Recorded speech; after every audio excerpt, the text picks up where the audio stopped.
Veronica deserves everything. You're worthless and always have been, my mother Frances declared, her voice cutting through the law office like a blade.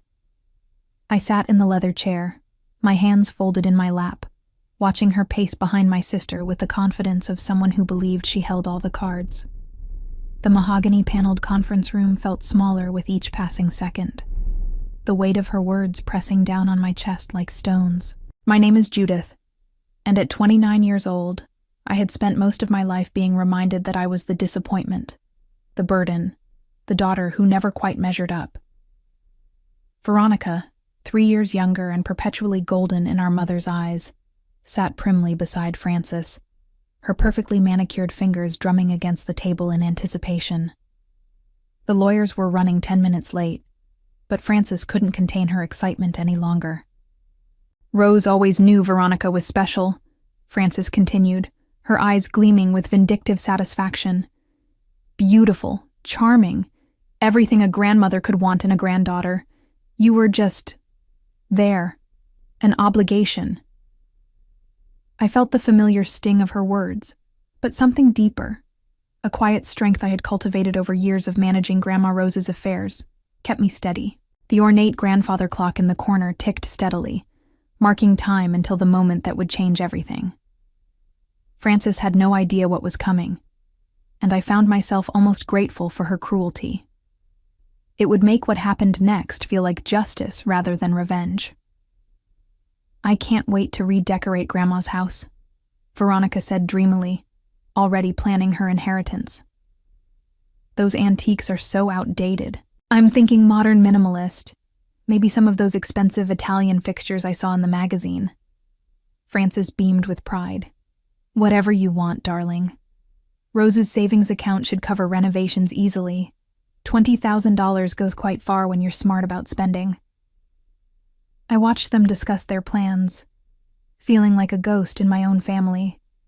They spoke about Grandma Rose's house, her jewelry collection, her modest savings account with such certainty, such entitlement. Not once did they mention the 3 years I had spent visiting Rose every Tuesday and Thursday, helping her organize her papers, listening to her stories, learning about the business investments she had carefully hidden from my mother's gambling addiction. The door handle turned, and I straightened in my chair. The lawyers had arrived, carrying briefcases and wearing expressions that suggested this reading would be anything but routine. Frances smoothed her hair and adjusted her jacket, preparing to collect what she believed was rightfully Veronica's. What my mother didn't know was that Grandma Rose had been far more perceptive than anyone gave her credit for, and infinitely more wealthy than my family had ever imagined. The months leading up to this moment had been filled with a careful dance between my grandmother and me, one that my mother and sister had been too self-absorbed to notice. Every Tuesday and Thursday for the past 3 years, I had driven the 45 minutes from my apartment in downtown Minneapolis to Grandma Rose's modest house in the suburbs, ostensibly to help her with household tasks and provide companionship in her later years. What actually happened during those visits was far more complex. Rose would brew her signature chamomile tea, settle into her favorite armchair, and begin discussing her little projects, business investments she had been making for over 2 decades. Most people saw Rose as a sweet elderly woman living on Social Security and a small pension from her late husband's factory job. The reality was that she owned controlling interests in 5 different companies, ranging from a successful catering business to a small but profitable real estate development firm. Frances has a problem, Judith, Rose had confided in me during one of our early conversations. I've watched her gamble away 3 different windfall payments over the years. Her father's life insurance, the settlement from her car accident, even the money I gave her for Veronica's college fund. All of it disappeared into those casino machines. I had suspected as much. Frances's frequent business trips to nearby casinos, her mood swings that coincided with mysterious financial stress, and her constant requests for loans from Rose had painted a clear picture. What I hadn't realized was how methodically Rose had been protecting her assets from my mother's addiction. I need someone I can trust to help me manage these investments, Rose had said, sliding a folder across her kitchen table. Someone who won't see dollar signs and forget about responsibility. The folder contained corporate documents, financial statements, and partnership agreements worth approximately $15 million. Rose had spent decades quietly building this business empire, reinvesting profits and expanding her holdings, while maintaining the facade of a simple retiree. She had chosen me as her successor not out of favoritism, but out of necessity. Francis's gambling debts had put creditors on alert, and they were already sniffing around Rose's estate, hoping to collect when she passed.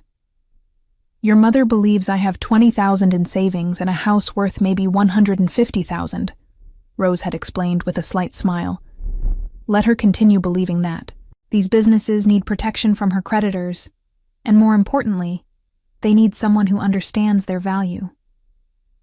I had spent those 3 years learning every aspect of Rose's investments, meeting with corporate attorneys, and ensuring that the business succession would be legally airtight. Francis and Veronica had occasionally made snide comments about my charity work with Rose, never bothering to ask what we actually discussed during our long afternoons together. Now, as the lawyers settled into their chairs and began arranging documents, I felt the weight of those secret conversations. Rose's plan was about to unfold exactly as she had designed it, and my mother's cruelty would finally come with a price she never could have imagined. Mr. Harrison, the primary estate attorney, was a distinguished man in his 60s who had worked with Rose for over 15 years. He cleared his throat and opened the official will document, his reading glasses perched carefully on his nose. Francis and Veronica leaned forward eagerly, while I remained composed, my heart beating steadily as the moment approached. "The last will and testament of Rose Elizabeth Thompson," Mr. Harrison began formally. "I, Rose Elizabeth Thompson, being of sound mind and body, do hereby bequeath my worldly possessions as follows." Francis gripped Veronica's hand, both women barely containing their excitement. They had been anticipating this moment for months, ever since Rose's health had begun declining. I watched them with a mixture of sadness and determination, knowing that their joy would be short-lived, but necessary. To my granddaughter Veronica, I leave my family home at 1247 Elm Street, including all furnishings, fixtures, and personal belongings contained within. Additionally, I bequeath to Veronica my complete jewelry collection and the contents of my savings account at First National Bank. Veronica squealed with delight, her hands flying to her mouth in theatrical surprise. Francis began crying tears of what appeared to be gratitude, though I suspected they were tears of relief at securing what she believed would solve her mounting debts. They embraced dramatically, while Mr. Harrison continued reading the formal language of the bequest. "The jewelry alone must be worth $30,000, Francis whispered loudly to Veronica. "And that house is in such a desirable neighborhood now." I felt a familiar pang of exclusion as they celebrated, but it was quickly replaced by anticipation. Rose had warned me that this moment would be difficult, that watching them receive what they believed was everything would test my resolve. She had been right. Seeing their triumphant faces, hearing their immediate plans to liquidate Rose's memory for cash, made my chest tighten with grief and anger. "To my granddaughter Judith," Mr. Harrison continued, "I leave my collection of business documents and corporate files housed in the filing cabinet in my home office." Francis actually laughed, a harsh, mocking sound that echoed through the conference room. "Business documents? What business documents? Mother never had any business besides collecting Social Security." Veronica giggled along with her mother. "Poor Judith gets the boring paperwork while I get the house and jewelry. I guess that's fitting." They exchanged a look of shared amusement, their cruelty casual and automatic. I absorbed their mockery without reaction, knowing that their laughter would turn to something very different within the next few minutes. Rose's plan was working perfectly. They were so convinced of their victory that they wouldn't see the reversal coming until it was too late. Mr. Harrison closed the will and set it aside, but he made no move to conclude the meeting. Instead, he looked directly at me with an expression that suggested the real business was just beginning. As Francis and Veronica continued their whispered celebration, a second attorney entered the conference room. Margaret Kowalski was a sharp-featured woman in her 40s who specialized in corporate law, and her presence immediately shifted the atmosphere. She carried a thick briefcase and wore the kind of confident expression that suggested she held information that would change everything. "Ladies," Mr. Harrison said, "I'd like you to meet Margaret Kowalski from Silver Pine Holdings. She has some additional documents that pertain to Rose's estate." Frances barely looked up from her conversation with Veronica about redecorating plans. Additional documents. What kind of additional documents? The will was very clear. Margaret settled into her chair and opened her briefcase with deliberate precision. Mr. Harrison is correct that the will addresses Rose's personal property, her home, jewelry, and savings account. However, those items represent only a small fraction of Rose's total assets. Veronica's head snapped up from her phone, where she had been texting friends about her inheritance. "What do you mean, small fraction? Grandma wasn't wealthy. She lived in that tiny house and drove that old car." "Rose Thompson was indeed very wealthy," Margaret replied calmly. "She simply chose to live modestly while building a substantial business empire. For the past 22 years, she owned controlling interests in 5 different companies, managed through a complex but legal corporate structure designed to protect her assets." The color began draining from Frances's face. "Business empire. That's impossible. My mother worked at the post office for 30 years and then retired. She never mentioned any businesses." I watched my mother's confidence start to crumble as Margaret spread corporate documents across the conference table. The papers bore Rose's signature, notarized dates going back decades, and financial statements that showed profits in the millions. Frances picked up one document with trembling fingers, scanning the numbers with growing horror. "These companies," Margaret continued, "include North Peak Engineering, a civil engineering firm that has contracted with the State Highway Department for 15 years, Rainmore Publishing, which owns the rights to several successful regional magazines, Jasper Hollow Foods, a catering company that services major corporate events throughout the Twin Cities, Oxbend Technologies, a small but profitable software development firm, and Larkspur and Finch, a real estate development partnership that has built 3 successful residential communities." Veronica's face had gone pale. How much are these companies worth?" "The combined value, based on the most recent appraisals, is approximately $15 million. The number hung in the air like a physical weight. Frances made a small choking sound, while Veronica gripped the edge of the table so tightly her knuckles turned white. Their celebration had transformed into stunned silence, replaced by the dawning realization that they had been operating under completely false assumptions about Rose's wealth. "Where did the money come from?" Frances whispered. "How could she afford to buy businesses?" Margaret consulted her notes. "Rose began investing in 2002, using your father's life insurance settlement as initial capital. Instead of spending that money, she partnered with existing business owners who needed investors. Over time, she acquired controlling interests through careful reinvestment of profits. She was, by all accounts, an extremely shrewd businesswoman.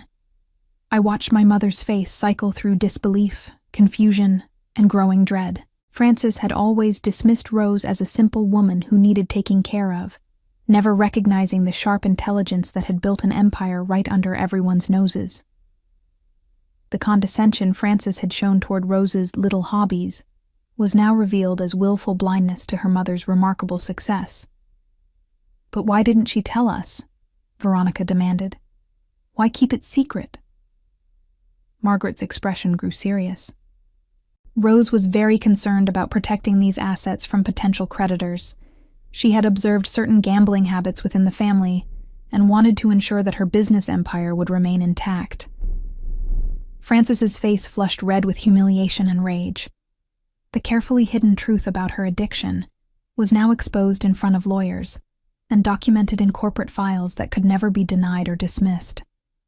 Margaret reached into her briefcase and withdrew another set of documents, these ones bearing more recent dates and signatures. Rose updated her corporate succession plan 18 months ago, after careful consideration of who should inherit control of these businesses. Frances lunged forward in her chair. "Veronica is her primary heir. The will clearly states..." The will addresses Rose's personal property, Margaret interrupted firmly. Corporate ownership operates under different legal structures. These businesses were never part of her personal estate. They were held in trust, with designated successors chosen based on Rose's assessment of their business acumen and financial responsibility. I felt my heart rate increase as the moment approached. For 3 years I had known this day would come, but experiencing it felt surreal. Frances and Veronica were about to learn that their assumptions about family hierarchy meant nothing in the face of Rose's careful planning. "Who inherits the businesses?" Veronica asked, her voice strained with anxiety. Margaret turned to face me directly. "Judith Thompson has been designated as the primary successor for all 5 companies. She has been working closely with Rose for the past 3 years, learning the operations and meeting with management teams. The transition is designed to be seamless." The silence that followed was deafening. Frances stared at me as if seeing a stranger, her mouth opening and closing without sound. Veronica's perfect composure shattered completely, her face contorting with disbelief and fury. "That's impossible," Frances finally managed to say. "Judith doesn't know anything about business. She's never shown any interest in—" "Actually," I said quietly, speaking for the first time since the lawyers had arrived, "I've been learning about these companies for 3 years. Every Tuesday and Thursday when I visited Grandma Rose, we went over financial reports, met with managers, and discussed long-term strategy. She was an incredible teacher." Veronica's eyes filled with tears of rage. "You knew? You knew about the money this whole time and said nothing?" "Rose asked me to keep the businesses confidential until after her death," I replied calmly. "She was concerned about protecting them from outside interference." Frances's face twisted with understanding. "Outside interference? You mean my debts?"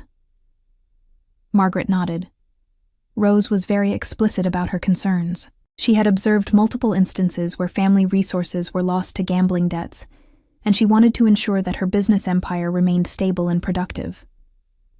The weight of the revelation settled over the room like a heavy blanket.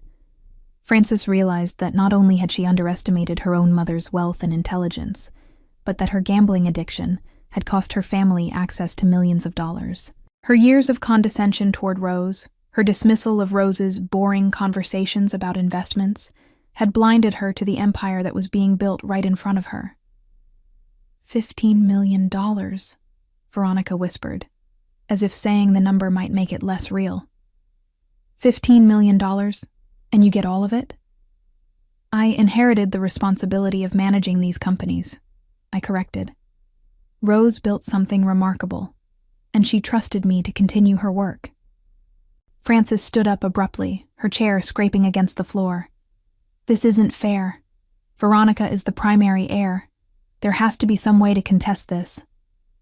Margaret's expression remained professional but firm. "The corporate succession has been legally established for years. Every document has been properly notarized, witnessed, and filed with appropriate authorities. Rose worked with multiple attorneys to ensure there would be no grounds for contest. The trap Rose had laid was perfect in its simplicity. She had given Frances and Veronica exactly what they expected while protecting what truly mattered from their potential interference. Frances began pacing behind her chair like a caged animal, her earlier triumph now transformed into desperate calculation. "There has to be something we can do. Some legal challenge. Some way to prove that Mother wasn't in her right mind when she made these arrangements." Margaret opened another folder with practiced efficiency. Rose anticipated such concerns. She underwent comprehensive psychological evaluation 6 months ago, specifically to demonstrate her mental competency. The results show her cognitive function was well above average for her age group.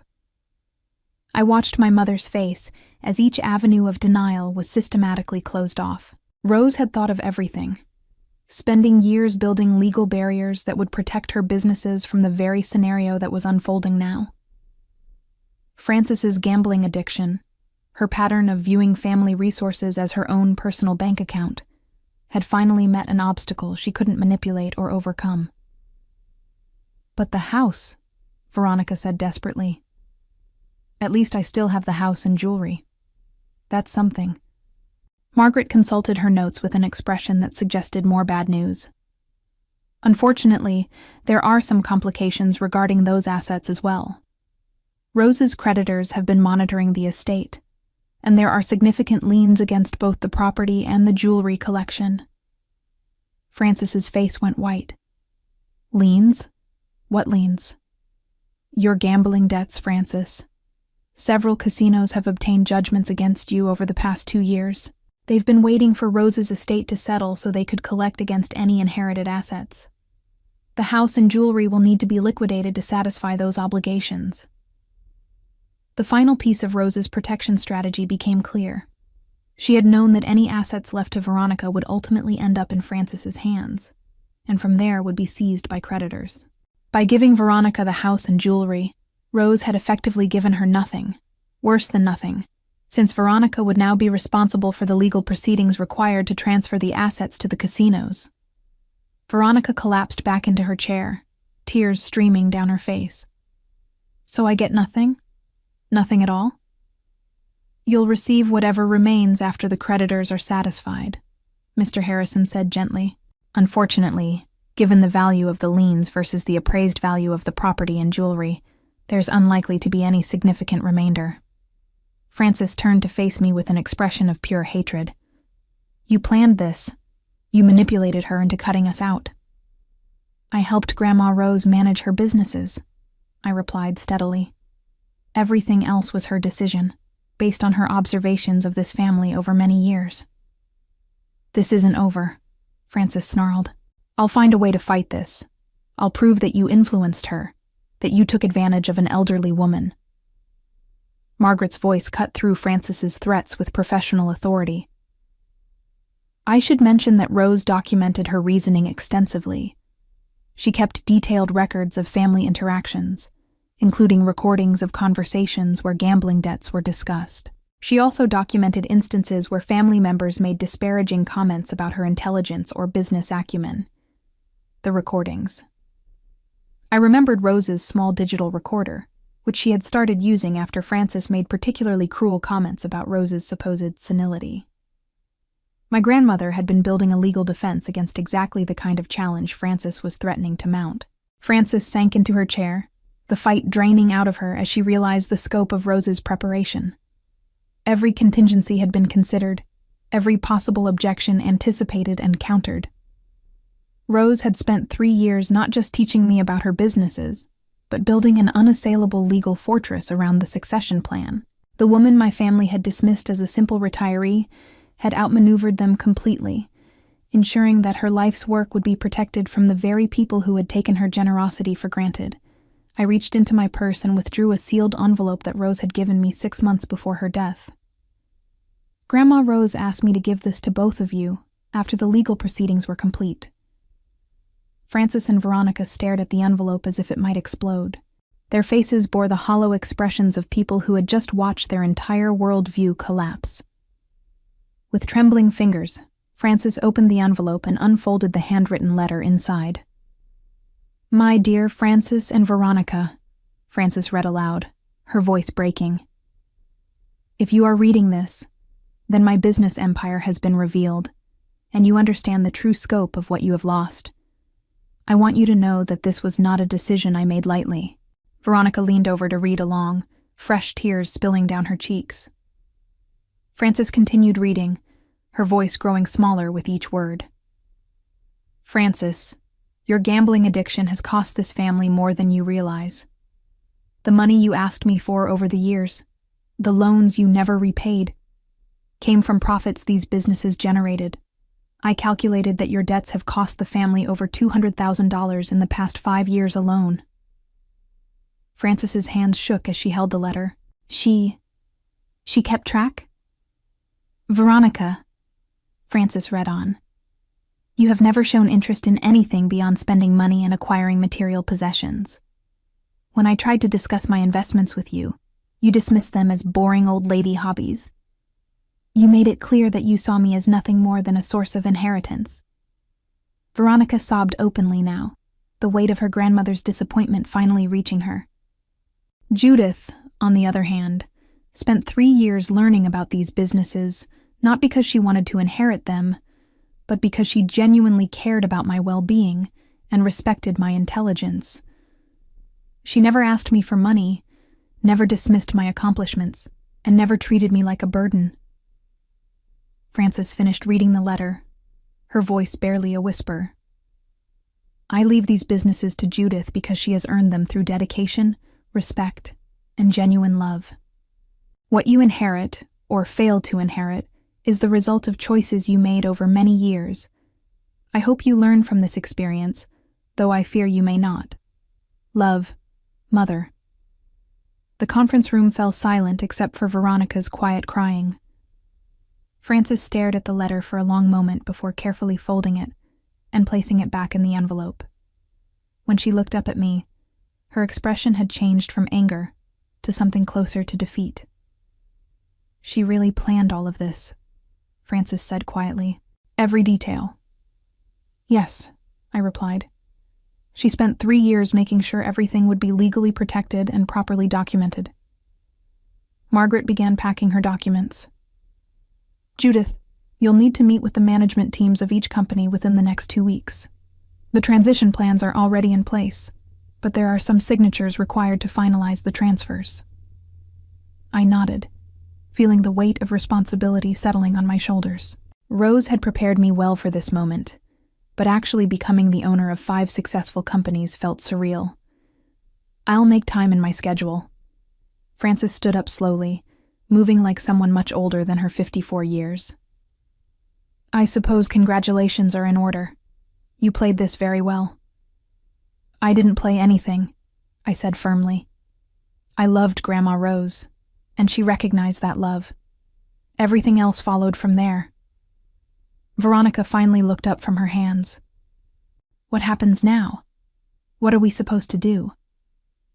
You'll need to work with your mother's creditors to liquidate the inherited assets, Mr. Harrison explained. The process will take several months, but it should satisfy the outstanding debts. And after that? Veronica asked. After that, you'll need to build your own lives, I said, not unkindly. Grandma Rose gave you the same gift she gave me, the opportunity to learn from your mistakes. What you do with that opportunity is up to you. Frances gathered her purse and stood to leave. I suppose we won't be seeing much of each other anymore. That depends, I replied. The door is always open if you're ready to build a different kind of relationship. But the days of taking family for granted are over. Frances and Veronica discovered that the gambling debts had grown far beyond what they initially realized, with compound interest and legal fees bringing the total owed to nearly $400,000. The house and jewelry, after appraisals and legal costs, barely covered 2/3 of the debt, leaving Frances personally liable for the remainder and forcing her into bankruptcy. Veronica, now responsible for her mother's financial choices, lost her credit rating and social standing when the bankruptcy became public record, while their extended family and social circle learned the full scope of the gambling addiction that had cost them millions. Both women were forced to find employment for the first time in years, working entry-level positions while I managed a business empire worth $15 million. A daily reminder of how their cruelty and entitlement had cost them everything. Looking back on that day in the conference room, I realized that Grandma Rose had given me more than just financial security. She had taught me that true power comes from earning respect rather than demanding it, and that the most satisfying revenge is simply allowing people to face the natural consequences of their own choices.